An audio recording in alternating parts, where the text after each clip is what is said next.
Hi ನಮಸ್ತೆ watch Kannada serial ಚಾನಲ್ಗೆ ಸ್ವಾಗತ. ಮೊದಲು ನಮ್ಮ ಚಾನಲ್ನ ಸಬ್ಸ್ಕ್ರೈಬ್ ಮಾಡ್ಕೊಳ್ಳಿ. ಇವತ್ತಿನ ಲಕ್ಷ್ಮೀ ಬಾರ್ಮ ಸಂಚಿಕೆಯಲ್ಲಿ ಏನಾಗುತ್ತೆ ಅಂತ ನೋಡೋಣ. ಸಂಚಿಕೆ ಪ್ರಾರಂಭದಲ್ಲಿ ಲಕ್ಷ್ಮಿ ಹತ್ರ ಲೆಟರ್ ಇರ್ತದೆ. ಅದನ್ನ ಕೀರ್ತಿ ಕೊಟ್ಟಿರ್ತಾಳೆ, ವೈಷ್ಣವ್ ಬರ್ದಿದ್ದಾನೆ ಅಂತ ಹೇಳಿ. ಲಕ್ಷ್ಮಿ ಆ ಲೆಟರ್ ಅನ್ನು ಓದಿ ತುಂಬಾನೇ ಖುಷಿ ಆಗ್ತದೆ. ಲಕ್ಷ್ಮಿ ಹೇಳ್ತಾಳೆ ಸುಪ್ರೀತನ ಹತ್ರ, ಅಲ್ಲ ಚಿಕ್ಕಮ್ಮ, ನಿಜವಾಗ್ಲೂ ಈ ಲೆಟರ್ ಇವರೇ ಬರ್ದ್ರ? ನಂಗೊಂದು ಅರ್ಥ ಆಗ್ತಿಲ್ಲ. ಇವ್ರು ಯಾವಾಗ್ಲೂ ಇಷ್ಟು ಎಮೋಷ್ನಲ್ ಆಗಿ ಈ ಲೆಟರ್ ಬರೆಯಲ್ಲ. ಅಂದ್ರೆ ಅವರಿಗೆ ನನ್ನ ಮೇಲಿದ್ದ ಸಿಟ್ಟೆಲ್ಲ ಹೋಗಿದೆ ಅಂತ ಆಯ್ತು ಅಂತ ಹೇಳ್ತಾ ಇರ್ತಾಳೆ. ಆದ್ರೂ ನಂಗೆ ನಂಬಿಕೆ ಬರ್ತಿಲ್ಲ ಚಿಕ್ಕಮ್ಮ, ನಿಜವಾಗ್ಲೂ ಈ ಲೆಟರ್ ಅನ್ನ ಅವರೇ ಬರ್ದ್ರಾ ಅಂತ ಹೇಳ್ತಾ ಇರ್ತಾಳೆ. ಆಗ ಸುಪ್ರೀತ್ ಹೇಳ್ತಾಳೆ, ಇಲ್ಲ ನಾನ್ ಬರ್ದೆ. ಏನ್ ಲಕ್ಷ್ಮಿ ನೀನು, ವೈಷ್ಣವ್ ನಿಂಗೋಸ್ಕರ ಲೆಟರ್ ಬರ್ದಿದ್ದಾನೆ. ಅಷ್ಟೇ ಅಲ್ಲ, ಇವತ್ತು ಮೀಟ್ ಆಗ್ಬೇಕಂತನೂ ಹೇಳಿದ್ದಾನೆ. ನೀನು ಹೋಗು ಲಕ್ಷ್ಮಿ. ಹೀಗಿರುವಾಗ ಅವ್ನು ಬರ್ದ್ನಾ ಅಂತ ಕೇಳ್ತಾ ಇದೆ. ಇಲ್ಲ ನಾನು ಬರ್ದ್ನ ಮತ್ತೆ. ನೋಡ್ ಲಕ್ಷ್ಮಿ, ನೀನು ಇವತ್ತು ಸಂಜೆ ಮೀಟ್ ಆಗ್ಲಿಕ್ಕೆ ಹೋಗ್ತೀಯಾ ಅಂತ ಹೇಳ್ತಾಳೆ. ಇನ್ನು ಲಕ್ಷ್ಮಿ ಮೀಟ್ ಆಗ್ಲಿಕ್ಕೆ ಸಾರಿ ಎಲ್ಲ ನೋಡ್ತಾ ಇರ್ತಾಳೆ, ಯಾವ ಸಾರಿ ಉಟ್ಕೊಳ್ಬೇಕು ಅಂತ ಹೇಳಿ. ಆಗಲ್ಲಿ ಕೀರ್ತಿ ಬರ್ತಾಳೆ. ಕೀರ್ತಿ ಬಂದಾಗ ಕೇಳ್ತಾಳೆ, ಲಚ್ಚಿ ನೀನು ಈ ಸಾರಿ ಉಟ್ಕೊಳ್ತೀಯಾ? Such a bad taste Lachchi ನಿಂದು. ಇದೆಲ್ಲ ಸಾರಿ ಉಟ್ಕೊಳ್ಬಾರ್ದು. ಡಿನ್ನರ್ಗೆ ಹೋಗ್ಬೇಕಾದ್ರೆ ಎಷ್ಟೊಳ್ಳೆ ಸೀರೆ ಉಟ್ಕೊಳ್ಬೇಕು ಗೊತ್ತಾ ನಿಂಗೆ? ನೀನು ಮೂವಿಲೆಲ್ಲ ನೋಡ್ಲಿಲ್ವಾ ಎಷ್ಟು ಫ್ಯಾಷನ್ ಆಗಿರೋ ಸೀರೆ ಉಟ್ಕೊಂಡಿದಾರಂತ? ಈ ಥರ ಎಲ್ಲ ಸೀರೆ ಉಟ್ಕೊಳ್ಬಾರ್ದು ಲಚ್ಚಿ ಅಂತ ಹೇಳ್ತಾಳೆ. ಆಗ ಲಕ್ಷ್ಮಿ ಹೇಳ್ತಾಳೆ, ಅಯ್ಯೋ ಗೊಂಬೆ, ನನ್ನ ತಿರುಗಿ ಇಷ್ಟೇ ಸೀರೆ, ಇದಕ್ಕಿಂತ ಬೇರೆ ಯಾವ ಸೀರೆನೂ ಇಲ್ಲ. ಇರೋದ್ರಲ್ಲಿ ಒಳ್ಳೆ ಸೀರೆ ನೋಡಿ ಉಟ್ಕೊಳ್ತೇನೆ ಅಂತ ಹೇಳ್ತಾಳೆ. ಆಗ ಕೀರ್ತಿ ಹೇಳ್ತಾಳೆ, ಇಲ್ಲ ಲಚ್ಚಿ, ನೀನು ಬೆಸ್ಟ್ ಸೀರೆ ಉಡಬೇಕು, ಒಳ್ಳೆ ಸೀರೆ ಉಡಬೇಕು ಅಂತ ಹೇಳ್ತಾಳೆ. ಇನ್ನು ಸುಬ್ಬಿ ಒಬ್ಳೆ ಕುತ್ಕೊಂಡು ಬಾಳೆಹಣ್ಣು ತಿಂತಾ ಇರ್ತಾಳೆ. ಆವಾಗ ಅಲ್ಲಿಗೆ ಗಂಗಾ ಬರ್ತಾಳೆ. ಗಂಗಾ ಬಂದು, ಸುಬ್ಬಿ ನೀನು ಇಂಥ ಕೆಲಸ ಮಾಡ್ತೀಯ ಅಂತ ನಂಗೆ ಗೊತ್ತಿರಲಿಲ್ಲ, ನೋಡು ನೀನು ಎಂಥ ಕೆಲಸ ಮಾಡಿದ್ಯಾ ಅಂತ ಹೇಳ್ತಾಳೆ. ಆಗ ಸುಬ್ಬಿ ಹೇಳ್ತಾಳೆ, ನಾನೇನು ಮಾಡಿದೆ ಗಂಗಕ್ಕ ಅಂತ ಹೇಳ್ತಾಳೆ. ನೋಡು ಬಾ ಅಂತ ಹೇಳಿ ಅಜ್ಜಿ ಮತ್ತೆ ಸುಬ್ಬಿ ಗಂಗಾ ವಾಷಿಂಗ್ ಮಿಷಿನ್ ಹತ್ರ ಹೋಗ್ತಾಳೆ. ಸುಬ್ಬಿದು ಫೋನ್ ವಾಷಿಂಗ್ ಮಿಷಿನಲ್ಲಿ ಇರ್ತದೆ. ಹಾಗಾಗಿ ವಾಷಿಂಗ್ ಮಿಷಿನ್ ಕೆಟ್ಟು ಅದರಲ್ಲಿ ಹೊಗೆ ಬರ್ತಾ ಇರ್ತದೆ. ಆಗ ಅಜ್ಜಿ ಹೇಳ್ತಾರೆ, ನೋಡ್ ಸುಬ್ಬಿ ಏನ್ ಮಾಡಿದ್ಯಾ ನೀನು ಅಂತ ಹೇಳ್ತಾಳೆ. ಆಗ ಗಂಗಾನು ಹೇಳ್ತಾಳೆ, ನೋಡ್ ಸುಬ್ಬಿ ಏನ್ ಮಾಡಿದ್ಯಾ ಅಂತ ಹೇಳ್ತಾಳೆ. ಆಗ ಸುಬ್ಬಿ ಹೇಳ್ತಾಳೆ, ಅಮ್ಮವ್ರೆ ನಾನು ಏನ್ ಮಾಡ್ದೆ ನಂಗೊಂದು ಅರ್ಥ ಆಗ್ತಿಲ್ಲ, ನಾನು ಏನು ಮಾಡ್ಲಿಲ್ಲ ಅಮ್ಮವ್ರೆ ಅಂತ ಹೇಳ್ತಾಳೆ. ಆಗ ಆಗ ಅಜ್ಜಿ ಹೇಳ್ತಾಳೆ, ನೋಡು, ಮೊಬೈಲ್ ಎಲ್ಲೋಯ್ತು ಅಂತ ಹುಡುಕ್ತಾ ಇದೆಯಲ್ಲ, ನಿನ್ನ ಮೊಬೈಲನ್ನು ಈ ಬಟ್ಟೆ ಜೊತೆ ಸೇರಿಸಿ ವಾಷಿಂಗ್ ಮಿಷಿನಿಗೆ ಹಾಕಿದ್ಯಾ?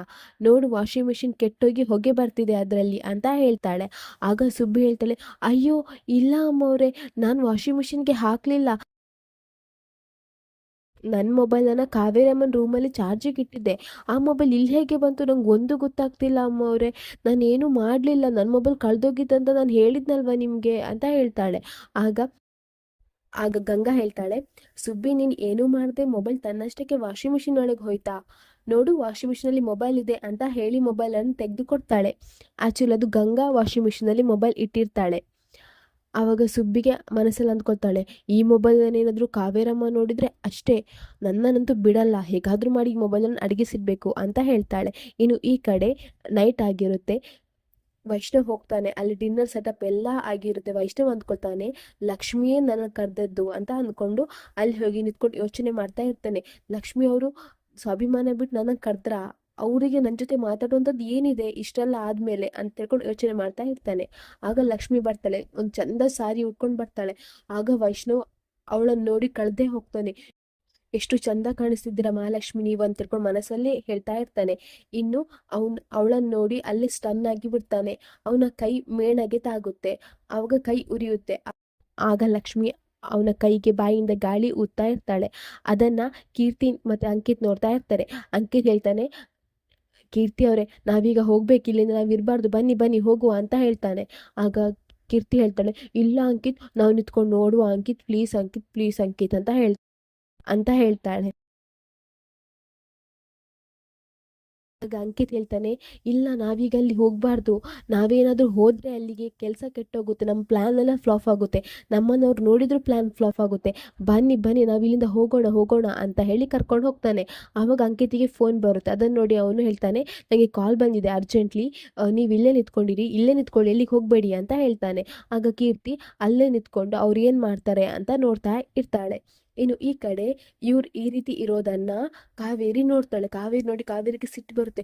ಇವರಿಬ್ರು ಒಂದಾದ್ರ, ದೇವ್ರೆ ಏನ್ ಮಾಡ್ಲಿ ನಾನು ಇವರಿಬ್ರನ್ನ, ಎಷ್ಟೇ ದೂರ ಮಾಡಿದ್ರು ಯಾಕೆ ಇವರಿಬ್ರು ಒಟ್ಟಿಗೆ ಇರ್ತಿದ್ದಾರೆ ಅಂತ ಹೇಳಿ ಕಾವೇರಿ ಸಿಟ್ಟು ಮಾಡ್ಕೊಳ್ತಾ ಇರ್ತಾಳೆ. ಇನ್ನು ಈ ಕಡೆ ವೈಷ್ಣವ್ ಸುಮ್ಮನೆ ಇರ್ತಾನೆ, ಲಕ್ಷ್ಮಿನೂ ಸುಮ್ಮನೆ ಇರ್ತಾಳೆ. ಆಗ ಲಕ್ಷ್ಮಿ ಹೇಳ್ತಾಳೆ, ಏನ್ರಿ ನೀವೇ ಮಾತಾಡ್ಲಿಕ್ಕಂತ ಕರೆದು ಯಾಕೆ ಹೀಗೆ ಸುಮ್ಮನೆ ಇದ್ದೀರಾ ಅಂತ ಹೇಳ್ತಾಳೆ. ಇಷ್ಟೆಲ್ಲ ರೆಡಿ ಮಾಡಿದ್ದೀರಾ, ಹಾಗಿರುವಾಗ ನೀವು ಮಾತಾಡ್ಬೇಕಲ್ಲ, ಅದನ್ನ ಬಿಟ್ಟು ಸುಮ್ಮನೆ ಯಾಕಿದ್ದೀರಾ ಅಂತ ಹೇಳ್ತಾಳೆ. ಆಗ ವೈಷ್ಣವ್ ಹೇಳ್ತಾನೆ, ಅಲ್ಲ ರೀ, ನೀವು ನನ್ನ ಕರೆದದಲ್ವಾ ಇಲ್ಲಿಗೆ, ಈಗ ನೋಡಿದ್ರೆ ನಾನು ನಿಮ್ಮನ್ನು ಕರೆದೆ ಅಂತ ಹೇಳ್ತಿದ್ದೀರಲ್ವಾ ಅಂತ ಹೇಳ್ತಾನೆ. ಆಗ ಲಕ್ಷ್ಮಿ ಹೇಳ್ತಾಳೆ, ಏನು ನಾನು ನಿಮಗೆ ಕರೆದ್ನಾ? ನಾನು ಕರೀಲಿಲ್ಲ, ನೀವೇ ಅಲ್ವಾ ಲೆಟರ್ ಕೊಟ್ಟು ನನಗೆ ಕರೆದದ್ದು, ಇಲ್ಲಿಗೆ ಬಾ ನಿನ್ನ ಹತ್ರ ಮಾತಾಡಬೇಕಿತ್ತು ಅಂತ ಹೇಳ್ತಾಳೆ. ಆಗ ವೈಷ್ಣವ್ ಹೇಳ್ತಾನೆ, ಏನು ನಾ ಲೆಟರ್ ಕೊಟ್ಟನಾ? ಇಲ್ಲ, ನೀವು ತಾನೇ ಲೆಟರ್ ಕೊಟ್ಟು ಇಲ್ಲಿ ಮಾತಾಡಬೇಕು, ನಿಮ್ಮ ಜೊತೆ ಕೆಲವೊಂದು ಸಮಸ್ಯೆಗಳನ್ನು ಪರಿಹರಿಸಬೇಕು ಅಂತ ಹೇಳಿ ನನಗೆ ಕರೆದದ್ದು ಅಂತ ಹೇಳ್ತಾನೆ. ಅಲ್ಲಿಗೆ ಈ ಸಂಚಿಕೆ ಮುಗಿಯುತ್ತೆ. ನಮ್ಮ ವಾಚ್ ಕನ್ನಡ ಸೀರೆ ಚಾನಲ್ನ ಸಬ್ಸ್ಕ್ರೈಬ್ ಮಾಡ್ಕೊಳ್ಳಿ.